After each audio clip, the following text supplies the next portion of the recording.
C'est avec le son des cloches des cathédrales de France que nous ouvrons cette édition. Il était 18h50 hier soir, l'heure à laquelle s'était déclenché l'incendie à la cathédrale Notre-Dame de Paris, quand elles ont retenti en signe de solidarité avec le diocèse de Paris. Un événement bien sûr au cœur de notre journal dont voici les titres. Pour la première fois après l'incendie, les prêtres du diocèse de Paris se sont retrouvés mercredi soir autour de leur archevêque à Saint-Sulpice pour la messe chrismale. Les témoignages de solidarité se multiplient après l'incendie, notamment de la part des chrétiens d'Orient. Nous entendrons l'émouvante proposition de Monseigneur Tobji, archevêque maronite d'Alep, et puis un reportage à la cathédrale de Reims qui elle aussi a dû être entièrement rebâtie après sa destruction lors de la Première Guerre mondiale. Chrétiens ou pas, français ou non, l'incendie a touché le cœur d'un grand nombre de personnes. Alors qu'est-ce que cela révèle ? On en parle avec deux éditorialistes de la presse chrétienne, Marie-Yvonne Bus, rédactrice en chef à Pèlerin, et Alain Baron, directeur de la rédaction de Radio Notre-Dame. Et on débute cette édition avec les fidèles du monde entier qui cheminent vers Pâques. Le Triduum Pascal, centre de l'année liturgique, a débuté ce jeudi soir partout dans le monde avec la messe de la Seine. Vous avez pu suivre en direct sur KTO la célébration depuis Saint-Sulpice. Bien évidemment, cette semaine sainte est toute particulière en France après l'incendie de Notre-Dame. La cathédrale ne peut plus accueillir les célébrations. C'est donc en l'église Saint-Sulpice hier que tous les prêtres du diocèse de Paris se sont retrouvés autour de leur archevêque pour la messe chrismale pour la première fois. Reportage avec Geoffrey Defebvre, il était sur place.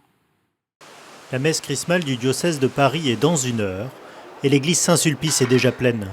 C'est la première fois depuis l'incendie de la cathédrale Notre-Dame que le diocèse se rassemble autour de son archevêque.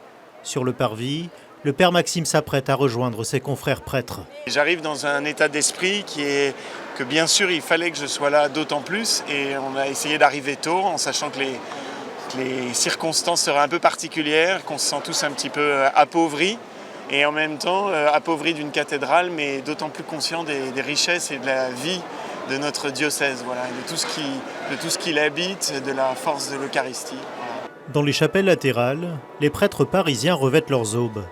Malgré le choc des derniers jours, l'ambiance est joyeuse et paisible. C'est une chance d'avoir une grande église à Paris qui peut faire office de cathédrale quand on n'en a plus. Donc il faut prendre nos marques, on est un petit peu déboussolé, mais en même temps, l'église c'est pas seulement les pierres, c'est vraiment toutes les pierres de la construction que nous sommes, prêtres, laïcs. Au cours de la célébration, les prêtres rassemblés autour de leur archevêque lui renouvellent leurs promesses sacerdotales, un moment particulièrement émouvant.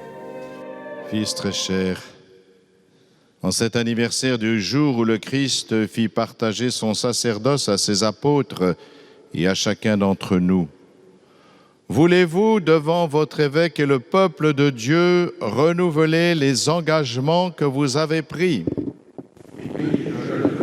Dans une église blessée, renouveler ses promesses sacerdotales, on ne peut le faire qu'uni au Christ, dans son mystère pascal. Voilà, le Seigneur n'a pas appelé des justes mais des pécheurs.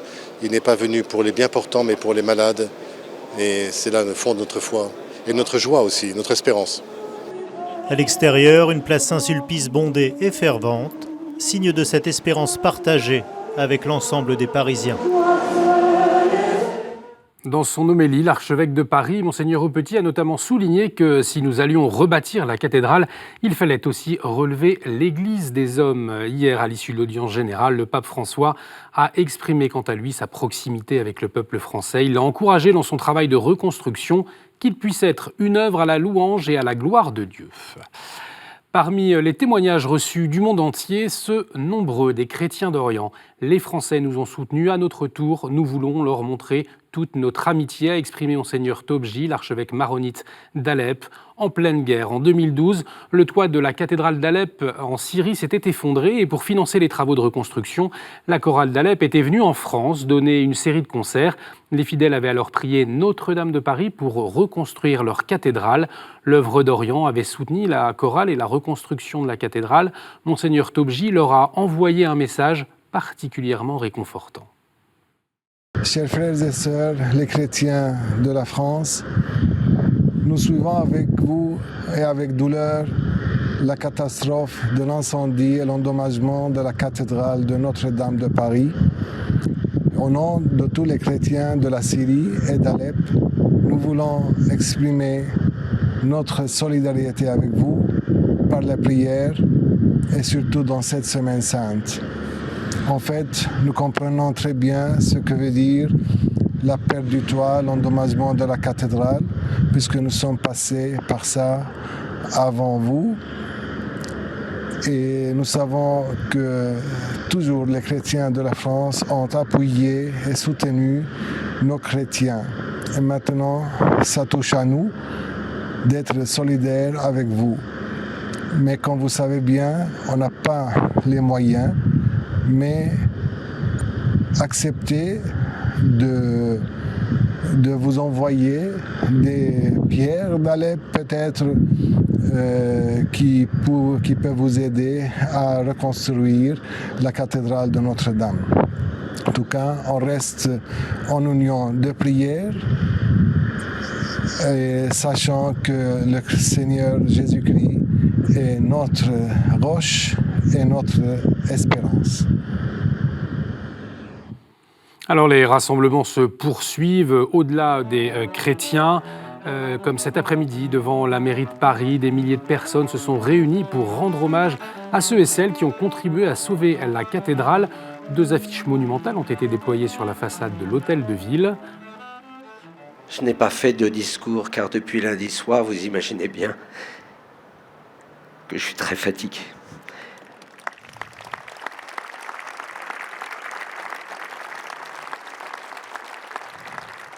Anne Hidalgo, maire de la capitale, a souligné au micro d'Antoine Coty l'unité vécue lors du drame. Bien sûr que toutes les autorités du pays, qu'elles soient religieuses, militaires, qu'elles soient représentantes d'un peuple au niveau national ou au niveau local, au niveau parisien, c'est très important d'être tous ensemble. Quand il y a des épreuves, il faut les surmonter. Mais je pense aussi que c'est le fruit d'un travail et d'une confiance qui existe depuis de très longues années. Cette chaleur humaine qu'on retrouve dans des moments comme cela, elle se construit dans le temps. Mais c'était très important de se retrouver tous ensemble, chacun à sa place, chacun dans le rôle qui est le sien, sans empiéter sur l'autre, mais avec suffisamment de respect et de confiance pour pouvoir trouver les bonnes solutions. Les pompiers de Paris ont reçu de nombreux témoignages de remerciements. Grâce à leur stratégie, ils ont pu sauver l'édifice, mais aussi le Saint-Sacrement et la couronne d'épines. Le père Fournier, aumônier des pompiers de Paris, est entré dans la cathédrale en feu pour les sauver. Il s'est confié sur ce moment très fort au micro d'Étienne Loraillère. Quand le feu prend dans la tour nord, dans le beffroi nord, et qu'on craint de le perdre, correspond au moment où je sors le Saint-Sacrement. Et nous ne voulons pas simplement sortir Jésus, j'en profite pour effectuer une bénédiction du Saint-Sacrement. Alors je suis tout seul dans la cathédrale, avec cet environnement un peu de flammes, de feu, de choses qui tombent incandescentes qui tombent du plafond. Et effectuant cette bénédiction, j'encourage Jésus à nous aider à préserver son logis. Et il faut croire, alors m'a-t-il attendu et la manœuvre de général était-elle aussi brillante? Les deux choses vraisemblablement. Il se trouve que non seulement le feu s'est arrêté, mais on a pu préserver la tour nord. Et préservant la tour nord, c'est aussi la tour sud qui a été sauvée. L'intégralité de son interview à revoir sur notre site internet www.ktotv.com. Et puis j'ajoute que la couronne d'épines sera portée en procession lors du chemin de croix de Paris demain. Elle ne sera pas proposée à la vénération des fidèles, comme c'est habituellement le cas chaque vendredi saint. L'incendie de Notre-Dame suscite un élan de générosité au niveau mondial. Ce matin, 15 000 dons avaient déjà été effectués pour plus de 2 millions d'euros à la Fondation Notre-Dame. Je vous le rappelle, la Fondation Notre-Dame, dont l'archevêque de Paris est le président, a notamment pour vocation de mobiliser des fonds privés pour restaurer les églises historiques de Paris. Pour donner à la Fondation Notre-Dame pour la reconstruction de la cathédrale, vous pouvez faire un don sécurisé par le site fondationnotre-dame.fr si vous avez une connexion Internet. Si vous préférez faire un chèque, vous pouvez l'envoyer à Fondation Notre-Dame, 10 rue du Cloître Notre-Dame à Paris dans le 4e. L'ordre du chèque, c'est Fonds Notre-Dame pour la cathédrale. C'est facile. Voilà, vous pouvez aussi faire un virement en nous adressant un message et nous vous adresserons un relevé d'identité bancaire. 3 jours après le drame, la question de la reconstruction est déjà au cœur des échanges. D'autres cathédrales en France ont déjà été entièrement rebâties. C'est le cas à Reims, où la cathédrale a été dévastée pendant la Première Guerre mondiale. Alors, comment l'édifice et les fidèles ont pu se reconstruire? Reportage avec Ophélie Marien. À Reims, la cathédrale domine la ville depuis le XIIIe siècle. Aujourd'hui, plus aucune trace de l'incendie qui l'a ravagée en 1914 pendant la Première Guerre mondiale.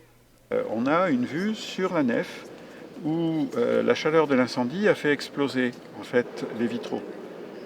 Le recteur de la cathédrale rappelle que cet incendie a été vécu comme un déchirement par les habitants de la ville. Très vite, les travaux ont commencé.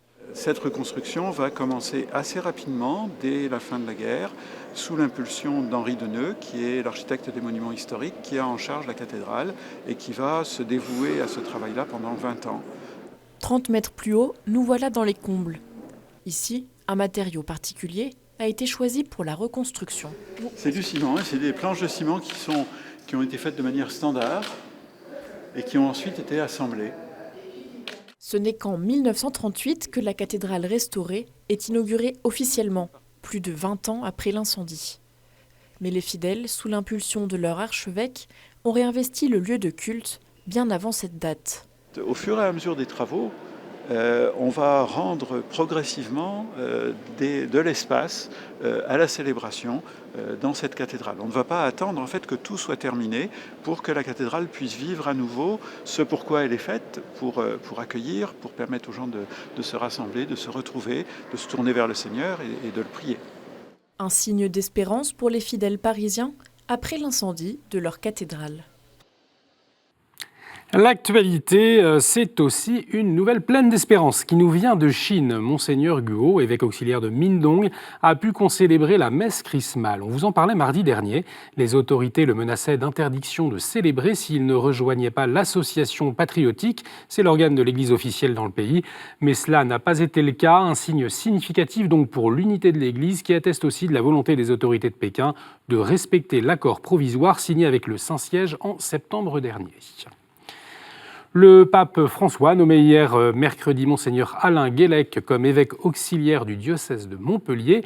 Il était jusqu'à présent vicaire général du diocèse de Quimper et Léon, où il a été ordonné prêtre le 17 juin 1990. L'ordination épiscopale de Monseigneur Alain Guélec aura lieu le dimanche 7 juillet à 15h30 en la cathédrale de Montpellier. Vous pouvez retrouver son portrait en intégralité sur notre site internet. Gomès, c'est le nom de la nouvelle plateforme gratuite de covoiturage lancée cette semaine. Cette application permet aux fidèles isolés de covoiturer pour se rendre à la messe, mais aussi à des enfants éloignés de leurs parents de pouvoir leur assurer une voiture pour assister à l'Eucharistie. Un précieux service donc. Le diocèse d'Angoulême a été piloté pour expérimenter l'application Gomès. Son évêque, Monseigneur Gosselin, nous dit ce qu'il retient de cette expérience pilote.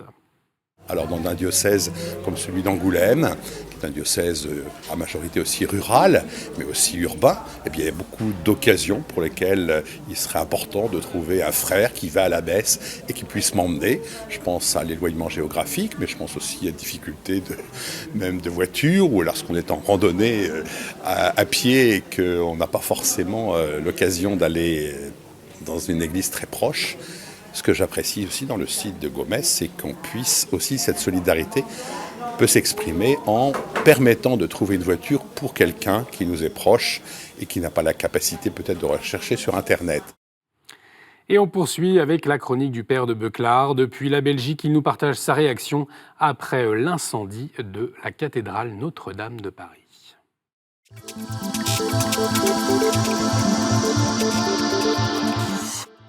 Quand un voisin qu'on admire, qu'on aime, connaît des souffrances à répétition, on se demande parfois, mais quel mot trouver pour lui dire qu'on est proche ? Depuis la Belgique, c'est un peu le sentiment que j'ai vis-à-vis de ce voisin que j'aime et que j'admire, qu'est la France et son Église. L'Église de France a été secouée ces derniers temps par les scandales d'abus sexuels à répétition. Nous avons connu ça en Belgique. Mais aujourd'hui, c'est la France qui est au cœur de la tempête.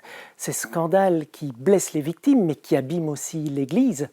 Et puis, en ce début de Semaine Sainte, il y a ce terrible incendie qui a ravagé Notre-Dame, qui a éventré Paris, capitale de la France, et qui, quelque part, a un peu touché l'âme de toute la France. Alors que dire? Me viennent à l'esprit ces événements de la Semaine Sainte. Il y a d'abord cette parole du Christ au Jardin des Oliviers qui dit à ses plus proches « Priez pour ne pas entrer en tentation ». Vous savez, la prière, ce n'est pas magique, ce n'est pas se dire « je vais prier, tout va aller bien ». Non, la prière, c'est même aux heures les plus sombres se rappeler que Dieu est là et que son amour est plus fort. Moi, j'ai été très touché de voir tous ces jeunes et moins jeunes autour de l'incendie de Notre-Dame, ils priaient. La seconde chose qui me vient à l'esprit, c'est ce geste que le Christ a fait le jeudi saint. Nous sommes le jeudi saint. Avant d'inaugurer l'Eucharistie, il a lavé les pieds de ses plus proches. Je crois que nous devons nous rappeler ce geste. Il s'agit de se laver les pieds les uns des autres. Beaucoup de victimes de la pédophilie n'iront plus à l'Eucharistie, on peut les comprendre, mais nous pouvons continuer de faire ce lavement des pieds, c'est-à-dire de leur dire que nous sommes à leur service, dans leur souffrance. Et puis, à Notre-Dame, il n'y aura sans doute plus d'Eucharistie pendant de nombreuses années, mais par contre, le lavement des pieds, c'est-à-dire la solidarité, l'unité, le service des plus pauvres, elle peut continuer. C'est au nom de cela que je souhaite une sainte fête de Pâques à tous mes amis français, à l'Église de France. Au-delà de la tombe, au-delà de la passion, il y a les lumières de la résurrection, sainte fête de Pâques, à chacune et à chacun. Merci Père, tout de suite la revue de presse.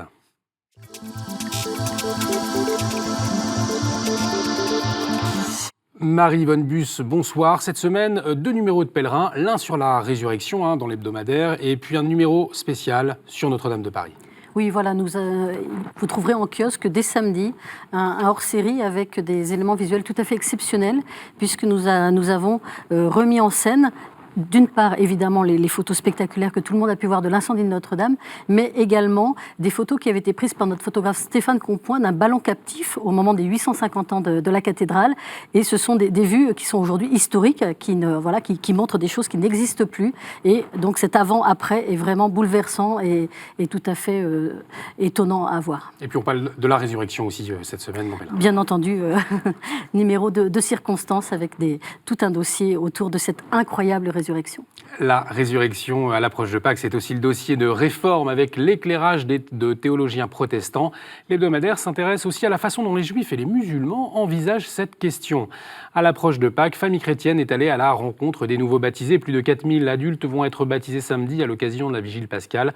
Dans la crise spirituelle qu'affronte l'Église, Famille Chrétienne souligne que leur témoignage est un appel à nous replonger dans le feu de notre propre baptême.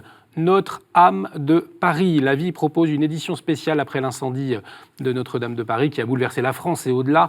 Dans son éditorial, le directeur de la rédaction, Jean-Pierre Denis, espère que reconstruire Notre-Dame aide à rebâtir en 3 jours le temple qui est dans notre cœur. Et que dimanche tous, nous puissions nous souhaiter d'une voix claire un grand et fort joyeuse Pâques.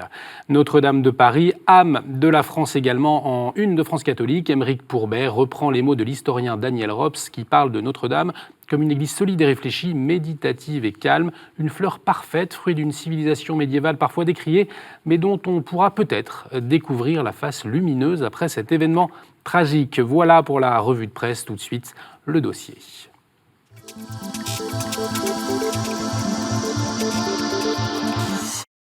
Marie-Yvonne Buss, Alain Baron, ravi de vous retrouver sur ce plateau. Alors depuis 3 jours, c'est un peu le marathon, particulièrement pour les journalistes de la presse chrétienne. Qu'est-ce qui vous a marqué ? Qu'est-ce que vous pourriez partager la première chose qui vous a frappé depuis 3 jours ? Marie-Yvonne. Ce qui nous a frappé à Pèlerin, c'est outre évidemment cette émotion collective dont tout le monde a beaucoup parlé, ce besoin que chacun a eu d'être là, comme si un être cher était en danger, et la question ne se pose pas, il faut y être. C'est cette attention de nos confrères. On a été sur quasiment une vingtaine de plateaux depuis 48 heures, avec une demande de pédagogie, presque de catéchèse, l'envie de comprendre au fond pourquoi ce lieu, cette cathédrale, y compris pour les non-croyants, avait un tel impact, une telle importance. Et il y a eu quelque chose d'assez étonnant qui s'est passé dans tous ces échanges avec nos collègues des médias. Alain. Oui, c'est à peu près la même impression. Moi, j'ai été très étonné. J'ai été contacté, je ne sais pas comment, par une journaliste de Lettonie, donc de Riga, qui m'a appelé, je ne sais pas comment elle a trouvé mon téléphone, et il n'y a pas beaucoup de catholiques en Lettonie, je pense, et elle m'a posé des questions, on sentait qu'elle partageait notre peine, elle me l'a dit d'ailleurs à la fin de l'interview, elle nous a dit « Sachez qu'on partage votre peine » et que les cloches de Riga ont sonné pour Notre-Dame. Qu'est-ce que ça dit du rapport des Français à cette cathédrale Notre-Dame? Qu'est-ce que ça peut révéler, Marie-Yvonne? Alors, ça révèle effectivement ce qu'on a beaucoup entendu, Notre-Dame comme symbole de la France, comme cœur d'une histoire commune, pour les Parisiens et bien au-delà. Et puis peut-être cette part, si ce n'est chrétienne, en tout cas cette part d'un attachement à une culture chrétienne que chacun avait éventuellement un peu étouffé et qui découvrait à cette occasion que quelque chose le hissait au-delà peut-être de la vie matérielle et ce désir de se dire « je me rattache à cette grande histoire des bâtisseurs, à cette grande histoire d'un peuple dont peut-être je ne suis plus, je ne vais peut-être plus à la messe, mais cette cathédrale a quelque chose à me dire. » Alain.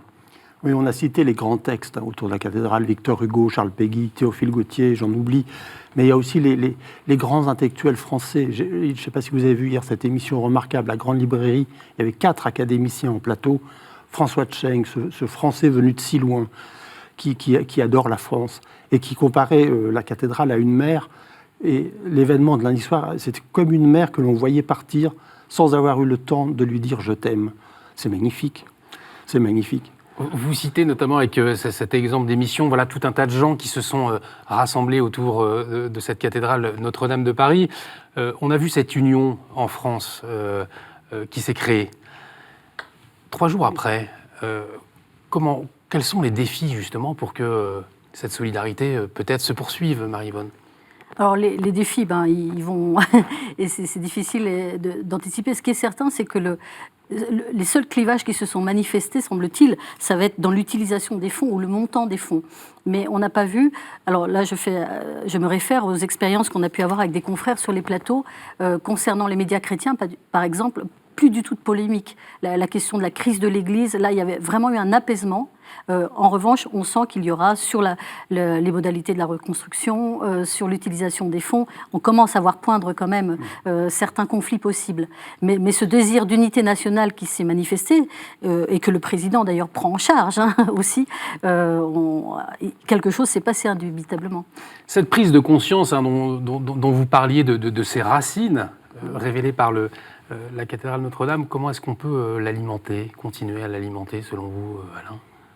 Je crois d'abord par la prière sans doute, et puis je reviens encore aux images qui ont été employées, à toutes ces belles images. Le romancier britannique Ken Follett, qu'on ne connaissait pas, si attaché à Notre-Dame, lui il a employé une autre image, c'est l'image du Père. Et le Père, c'est l'image de la puissance, la toute-puissance, quand il est dans la force de l'âge.